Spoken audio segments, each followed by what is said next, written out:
Next concept, procedural oriented programming versus object oriented programming, or procedural oriented programming versus object oriented programming differences. Coming to first difference, in procedural oriented programming, the program is divided into small parts and each part is called functions or procedure or a routine. In some language it is called a function, in some other language it is called a procedure, and in some other language it is called a routine. The naming representation is different, but it is a small part. Coming to object oriented programming, the program is divided into small parts. Each part is called what? Objects. Each part is called objects. Means in object oriented program, so everything treated as what? Objects. In procedural oriented programming, POP, so communication done through functions, and whereas object oriented programming, the communication done with objects. So this is the first difference in POP versus object oriented programming.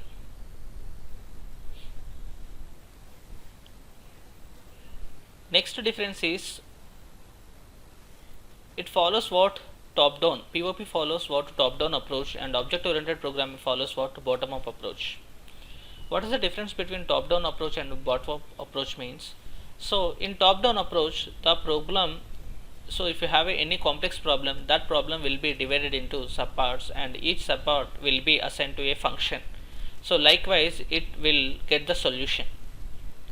Whereas in object oriented programming, so the problem will be, so first it will solve some simple problems in some module. So after that, in next level it will integrate the all problems and you will get the solution. It is exactly reverse to the top down approach. Next difference is there is no access specifier concept in procedural oriented programming.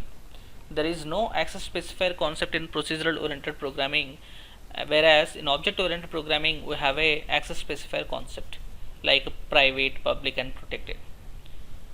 Means in POP the data is open, whereas in object oriented programming the data is closed one. Means sometimes you need to restrict the data,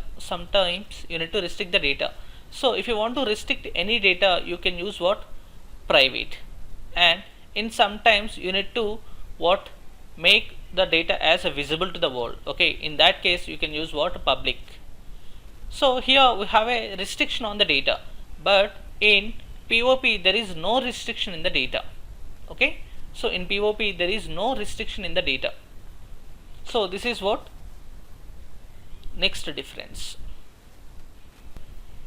Adding new data and function is not easy in POP. In POP adding new data and function is not easy, whereas adding new data and function is easy in object oriented programming.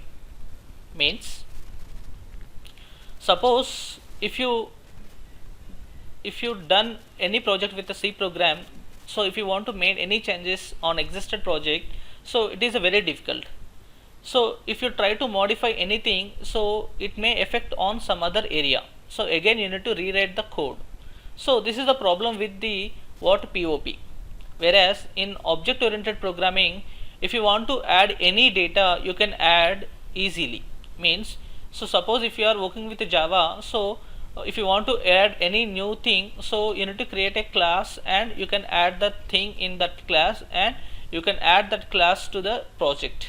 Okay, easily you can add what? Changes. You can easily make any changes in POP and in object oriented programming. So whereas in POP it is very difficult one. So this is the next difference. So next difference, in POP does not have any proper way of hiding data, so it is a less secure, and in terms of security, so POP is a less secure. Why? Means so there is no data hiding concept and there is no access specifier concepts, so the data is always open, so that's why it is what? Less secure. In object oriented programming, so the we have a data hiding concept and we have a access specifier concept. So we can restrict the data. So in terms of security, it is what more secure. Okay, so this is the next difference. In POP, so method overloading is not possible. In POP, method overloading is not possible. Method overloading and method overriding is not possible in POP. So whereas method overloading is possible in object oriented programming. Okay, so we have a method overloading and method overriding concept. So I will discuss in detail in future classes, in coming classes. So next, in POP, function is more important than data. Means POP always talks about what functions and processes and procedures rather than the data. And in object oriented programming, so it always talks about the data rather than the function. Okay, so this is the next difference. All the concepts are unreal to the world. All the concepts are unreal to the world. And whereas object oriented programs, all the concepts are related to the real world. Suppose if you take an example, inheritance concept.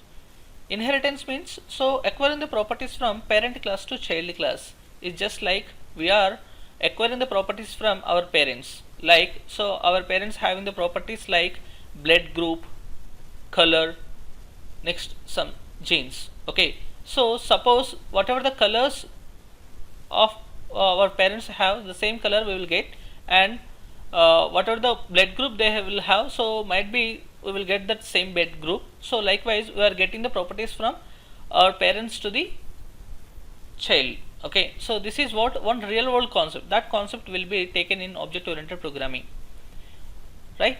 So example for POP is C language, Fortran, formula translation language, Pascal and basic and etc.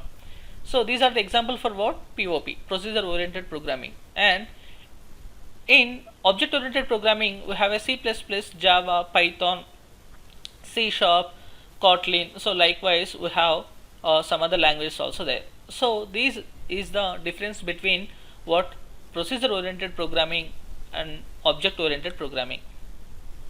Thank you.